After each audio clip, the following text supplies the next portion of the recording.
نحمدہ ونصلی علی رسولہ الکریم، اما بعد، فاعوذ باللہ من الشیطان الرجیم، بسم اللہ الرحمن الرحیم۔ آج کا ہمارا موضوع گفتگو ہے آگ ہے، ابراہیم ہے، نمرود ہے، پھر کسی کو کسی کا امتحان مقصود ہے۔ اذ قال ابراہیم رب الذی یحیی ویمیت قال انا احیی وامیت قال ابراہیم فإن اللہ یأتی بالشمس من المشرق فأتی بها من المغرب فبہت الذی کفر۔ جب ابراہیم نے کہا میرا رب وہ ہے جو زندگی بخشتا اور موت دیتا ہے، اس نے کہا میں زندگی بخشتا اور موت دیتا ہوں۔ ابراہیم نے کہا پھر اللہ تو سورج کو مشرق سے لاتا ہے، پس تو اسے مغرب سے لے آ۔ تو وہ جس نے کفر کیا تھا حیرت زدہ رہ گیا۔ یہ دور اپنے ابراہیم کی تلاش میں ہے، یہ دور اپنے ابراہیم کی تلاش میں ہے، صنم کدہ ہے جہاں لا الہ الا اللہ۔ اے باب ذی وقار، میں آج جس موضوع کی پتیوں کو پرو کر آپ کے گلے کی مالا بنانے والی ہوں وہ ہے آگ ہے، ابراہیم ہے، نمرود ہے۔ آگ ہے، ابراہیم ہے، نمرود ہے، پھر کسی کو کسی کا امتحان مقصود ہے۔ حضرات، کیا ہے خلیل اللہ کا امتحان؟ کئی پاؤں تلے کفر کی تپتی زمین اور سر پر آگ برساتا ظلم کا آسماں، جن کے اندر ہے ایسا جذبہ ایمان، کہیں بیٹے کی قربانی، کہیں باپ کا تشدد، کہیں قوم کی دھمکیاں۔ ارے اتنا ظلم سہنے والا کیا وہ کوئی بے جان ہے یا انسان؟ اس کے باوجود بھی خلیل کرتے ہیں یہ اعلان، اے مالک ارض و سما، کامیاب کر میرا اور میری ذریت کا امتحان۔ حضرات، جب میں خلیل اللہ کے امتحانوں پر نظر ڈالتی ہوں تو کہیں مجھے خلیل اللہ کا قوم کے ساتھ مناقشہ نظر آتا ہے اور کہیں باپ کے ساتھ مکالمہ نظر آتا ہے، کہیں بیٹے کی قربانی نظر آتی ہے۔ انی اذبحک فانظر ماذا تری، بے شک میں تجھے ذبح کر رہا ہوں، تو دیکھ تو کیا خیال کرتا ہے۔ کہیں ملائکہ کی میزبانی نظر آتی ہے۔ فما لبث ان جاء بعجل حنیذ، پھر دیر نہیں کی کہ بنا ہوا بچڑا لے آیا، اور کہیں ہجرت کے وقت باپ کو سلامی نظر آتی ہے۔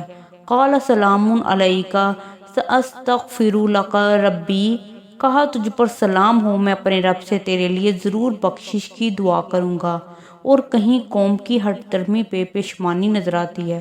افین لکم ولما تعبدون من دون اللہ، اف ہے تم پر اور ان چیزوں پر جن کی تم اللہ کے سوا عبادت کرتے ہو۔ کہیں بتوں کی مسماری نظر آتی ہے۔ فجعلہم جذاذا الا کبیرا لہم، اس نے ٹکڑے ٹکڑے کر دیا سوائے ان کے کہ ایک بڑے کے، اور کہیں بیت اللہ کی معماری نظر آتی ہے۔ وَإِذْ يَرْفَعُ إِبْرَاهِيمُ الْقَوَاعِدَ مِنَ الْبَيْتِ، اور جب ابراہیم اس گھر کی بنیادیں اٹھا رہا تھا اور اسماعیل علیہ السلام بھی۔ کہیں آگ میں ڈالنے کی تیاری نظر آتی ہے۔ قَالُوا حَرِّقُوهُ وَانصُرُوا آلِهَتَكُمْ، انہوں نے کہا اسے جلا دو اور اپنے معبودوں کی مدد کرو، اور کہیں فرشتوں کے سامنے بھی خودداری ہے، اسی پہ فرمان خدا باری ہے۔ وَإِذِ ابْتَلَىٰ إِبْرَاهِيمَ رَبُّهُ بِكَلِمَاتٍ فَأَتَمَّهُنَّ، اور جب ابراہیم کو اس کے رب نے چند باتوں کے ساتھ آزمایا تو اس نے انہیں پورا کر دیا۔ حضرات، خلیل اللہ تو وہ ہیں کہ زندگی کو امتحان میں ڈالنا جن کا مقصود، رضائے الہی کا حصول جن کا مطلوب، مشکلات جھیلنا جن کا اسلوب، توحید ہے جن کا منشور، بس سب کچھ اسی پہ ان کا مرکوز، خواہ دشمن باپ ہو یا نمرود۔ اسی لیے دنیا کہنے پہ ہے مجبور، آگ ہے اولاد ابراہیم ہے، نمرود ہے۔ آگ ہے اولاد ابراہیم ہے، نمرود ہے، کیا کسی کو پھر کسی کا امتحان مقصود ہے؟ حضرات، خلیل اللہ تو وہ ہیں کہ زندگی کو امتحان میں ڈالنا جن کا مقصود۔ جب میں تصورات و تخیلات کی وادیوں سے نکل کر حقیقت کے آئینہ میں جھانکتی ہوں تو دیکھتی ہوں ایک عجیب سا کرہم بپا ہے، ایک عجیب سا کہرام بپا ہے، ظلم و بربریت کا شور و گل مچا ہے، کہیں شرک و بدعت کی انتہا ہے، ارے کہیں مذہب پرستی اور کہیں خود پرستی اور انا ہے، کہیں کفر کے استعمار اور کہیں توہین انبیاء ہے، کہیں انتشار پسندی ہے اور کہیں نمرودیت کا فتنہ ہے، پھر سوچتی ہوں اب بھی کسی نہ کسی کا ضرور امتحان ہے۔ اسی لیے خلیل کا باقی ابھی تک عزم و نشاں ہے، جن کی ایک ایک بات پر اترا قرآن ہے، آج بھی کہنے پر مجبور پورا جہاں ہے۔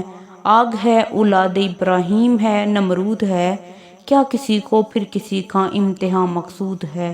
ارے اسی لیے تو میں کہتی ہوں، اے ملت اسلامیہ کے نوجوانوں، رانا کہاں صرف ہیں تیری توانائیاں، تو ہی تو ہے منہج خلیل کا پاسباں، اسی کے لیے کر دے اپنے آپ کو قرباں، چاہے کرنا پڑے اپنا خون یا اپنی جاں، پھر آگ بھی پیش کرتی ہے منزل گلستاں، پھر یہ کہنے پہ مجبور ہوتی ہے ہر زباں، آگ ہے اولاد ابراہیم ہے، نمرود ہے، پھر کسی کو کسی کا امتحان مقصود ہے۔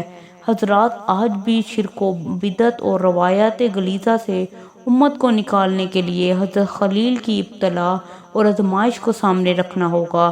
خلیل اللہ تو حوادث زمانہ کو خاطر میں لائے بغیر راہ توحید میں اپنی زندگی قربان کر گئے اور ہمیشہ کے لیے آب حیات نوش کرنے کا، اور ہمیں یہ درس دیا کہ فنا فی اللہ کی تہ میں بقا کا راز مضمر ہے، فنا فی اللہ کی تہ میں بقا کا راز مضمر ہے، جسے مرنا نہیں آتا اسے جینا نہیں آتا۔ وما توفیق الا باللہ، صدق اللہ العظیم۔ مہربانی کر کے اس چینل کو سبسکرائب کریں اور ساتھ لگے بیل آئیکن کو دبائیں تاکہ ہر نئی ویڈیو آپ کو دیکھنے کو ملے، اور اینڈ اسکرین پر دی گئی پلے لسٹ میں اور بھی تقریریں سن سکتے ہیں۔ صدق اللہ العظیم۔